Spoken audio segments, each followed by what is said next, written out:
Les amis, très bon ramadan à tous. Et oui, mettez-vous à la page, faites comme le maire de Londres qui a inauguré dans sa ville pour la 3e fois de son histoire des décorations lumineuses pour cette célèbre fête musulmane. 3, 2, 1. Assalamu alaikum. It's wonderful to be back here in Leicester Square as we switch on the magnificent Ramadan lights for the 3rd year in a row. I'm incredibly proud that London was the first city in the Western world to host a Ramadan lights display.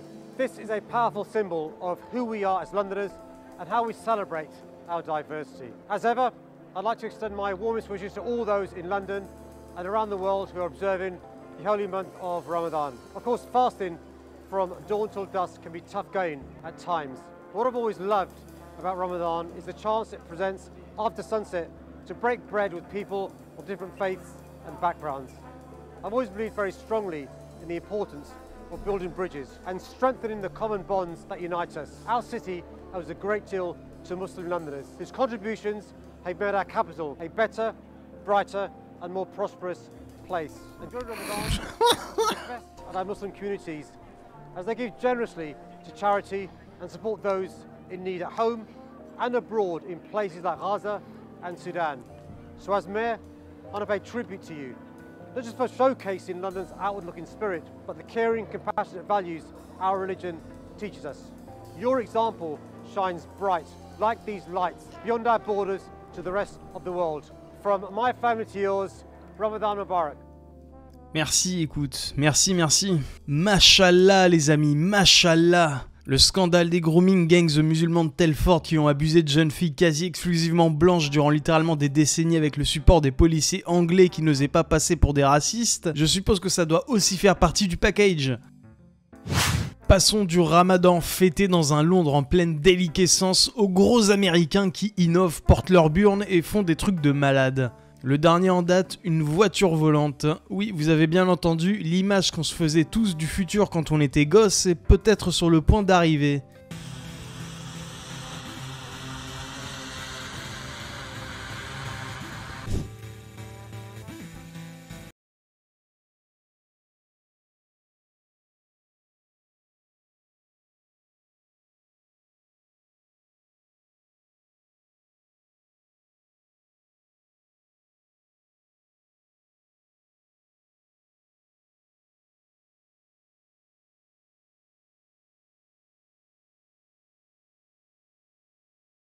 Cette technologie n'est peut-être pas encore tout à fait au point, même pas du tout en vérité. En effet, selon ce tweet, la voiture ne doit pas peser plus de 500 kg, dont la moitié en système de propulsion. C'est de loin la plus grosse arnaque industrielle depuis la voiture électrique pour tous.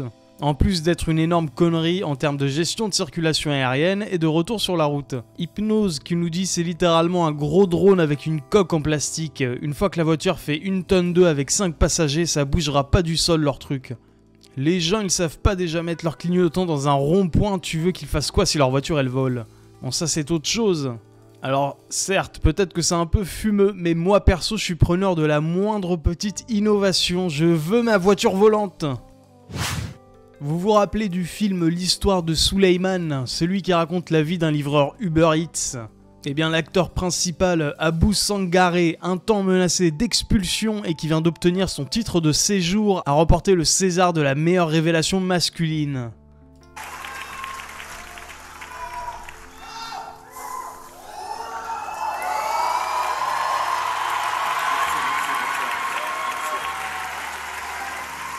Merci beaucoup, merci à tous.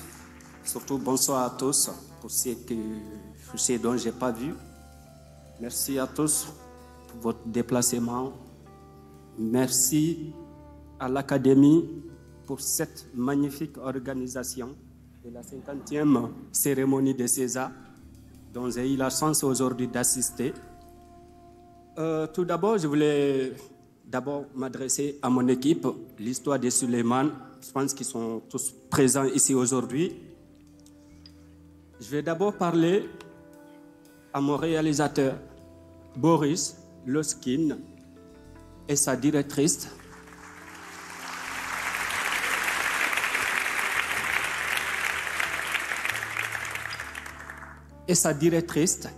de casting, Madame Aline Dalbus.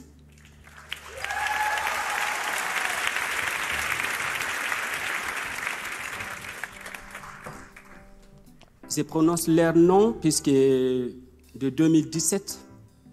Bon, je vais arrêter. Vous avez compris le principe, c'est chiant. Comme toutes les remises de prix à chaque fois. À chaque fois, les discours, c'est toujours la même chose, on se fait chier. Je vais m'abstenir de dire mon avis et plutôt rebondir sur le tweet de Psyodélique. En effet, il nous dit « le token ultime ». Alors pour ceux qui ne connaissent pas le terme, vous connaissez tous, je pense, Token de South Park. C'est le seul personnage noir de la série. Eh bien c'est une référence au tokenisme, c'est une pratique consistant à faire des efforts symboliques d'inclusion vis-à-vis de groupes minoritaires dans le but d'échapper aux accusations de discrimination. En d'autres termes, de la pure hypocrisie. Faites-en les conclusions que vous voudrez, mais perso cet acteur, aussi bon soit-il, qui était un sans-papier il y a quelques mois et qui a gagné le droit de monter sur scène, devant ce parterre d'élite bourgeoise parisienne quasi exclusivement blanche, me fait pas mal penser à ce terme-là. Paris, actuellement des migrants illégaux sans papier manifestent pour exiger un logement pour tous et pour leur régularisation. Les migrants scandent « Paris est acquis, à nous, je partirai pas ».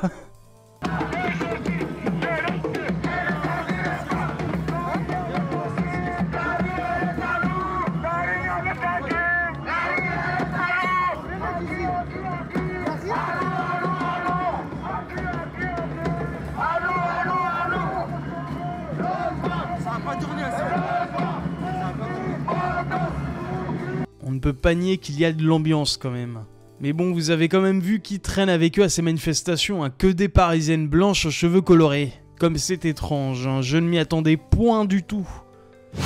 Mathilde Panot qui nous dit « À Paris, longue file d'attente pour assister au grand colloque de l'Institut La Boétie. Mobilisation féministe contre l'extrême droite. » Alors regardons cela de suite.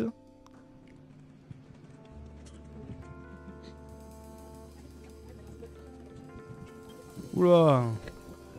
Oula, ça sent fort l'école privée, le boomer parisien dans cette file d'attente. On a une vidéo de Mathilde Panot à ce colloque qui nous fait encore le discours du bruit des bottes, de la bête immonde qui se rapproche, si l'extrême droite, etc. La France n'est pas épargnée par cette offensive. Bardella souhaite inféoder l'extrême droite française aux suprémacistes de Trump.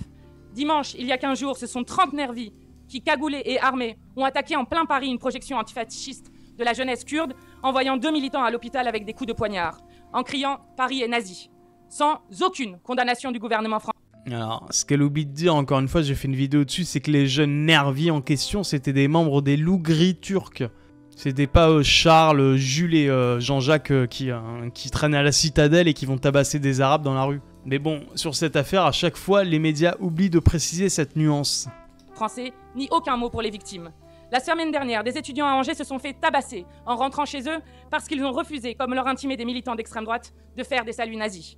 Cette semaine, une salle de prière musulmane s'est fait incendier dans le Loiret. Les attaques contre les centres du planning familial se multiplient. Alors, souvenez-vous, j'ai aussi fait une vidéo dessus. Il me semble qu'on avait une vidéo d'étudiants justement d'extrême droite qui se faisaient balancer des trucs dessus par des antifascistes. Donc encore une fois, c'est très facile d'avoir qu'un seul point de vue. Mais bon, faut essayer de prendre du recul. Rien que la semaine suivant l'inscription de l'avortement dans la Constitution, 3 centres ont été attaqués. L'extrême droite française s'organise parmi les parents d'élèves pour prendre en cible l'éducation à la vie affective, relationnelle et sexuelle. Elle désinforme, ment, salit, harcèle avec l'aide de l'empire médiatique de Bolloré. Et ce, alors que seuls 15% des élèves ont véritablement les 3 séances d'éducation à la vie affective obligatoires par an, prévues par la loi. Voilà, vous avez compris, si vous ne voulez pas que des militants queer et LGBT viennent dans les écoles de vos enfants pour leur apprendre comment faire l'amour, ainsi que les théories du genre, c'est que vous êtes un gros fasciste. Les groupes violents, Némésis et Nous Vivrons infiltrent nos manifestations et instrumentalisent la cause des femmes pour répandre le... Némésis avec Alice Cordier, qui on le rappelle, prennent des risques à chaque manifestation parce qu'il y a plein de vidéos d'elles qui s'incrustent et qui se font à moitié tabasser par les antifas dans la manifestation. Maintenant elles ont pris une équipe de sécurité, mais même eux, il me semble dans une vidéo récente, ils se faisaient tabasser aussi par des mecs. Le poison du racisme et de la haine. Oui, l'extrême droite n'a pas changé depuis Jean-Marie Le Pen, qui déclarait, je cite, « L'affirmation que votre corps vous appartient est tout à fait dérisoire. Il appartient à la vie et aussi, en partie, à la nation. » Jusqu'à Marine Le Pen, qui expliquait, je cite toujours, « Le progrès pour les femmes, c'est de rester à la maison. » Aujourd'hui, à l'Assemblée nationale, sur les bancs de l'extrême droite siège pêle-mêle Laure Lavalette, qui a écrit vouloir abroger à terme le droit à l'avortement. Hervé de Lépinot, qui compare l'avortement, je cite toujours, au génocide arménien et rwandais, à la Shoah, au crime de Daesh. Alors chacun aura son avis sur la chose, mais si on s'en réfère uniquement aux chiffres, il me semble par an en France, c'est pas quelque chose comme 300 000 avortements. Donc c'est quand même un chiffre assez important, après de là de dire si c'est un meurtre ou pas. Chacun aura son avis sur la chose, je respecte les deux camps. Néanmoins, on ne peut pas ignorer qu'en effet, 300 000 naissances par an qui ne se font pas, c'est quand même un manque à gagner, entre guillemets, en étant cynique. Caroline Parmentier, qui regrette, je cite toujours, qu'après avoir génocidé les enfants français à raison de 200 000 par an, soit le nombre d'avortements en France, on doit maintenant les remplacer à 200 000. par des migrants. Il y a un continuum dans tous ces événements. Des germes fascistes qui ont toujours pour objet de s'attaquer aux plus vulnérables et aux... Ah mais déjà, excusez-moi, je vais pas être méchant, mais je vais l'être un peu. Est-ce que vous avez vu, enfin déjà la gueule des gens qui viennent, qui viennent regarder ce truc. Il y a Yannick Noah et à gauche il y a le méchant de Moi Moche et Méchant, il me semble. Bon bref. Il y a un continuum dans tous ces événements. Des germes fascistes qui ont toujours pour objet de s'attaquer aux plus vulnérables et aux premières victimes d'une domination millénaire qui est le patriarcat. Il y a aussi, dans toutes les expériences internationales de victoire ou de forte montée de l'extrême droite, une constante, les libéraux qui les aident, mais aussi une partie de la gauche qui renonce. Voilà, c'est toujours aussi désagréable d'écouter cette meuf. Voilà, merci à toutes et à tous d'avoir regardé la vidéo. Sur ce, n'hésitez pas à lâcher un petit pouce bleu, un commentaire pour le référencement ou à vous abonner si vous le souhaitez. Moi, je vous dis prenez soin de vous surtout. À la prochaine. Allez, salut!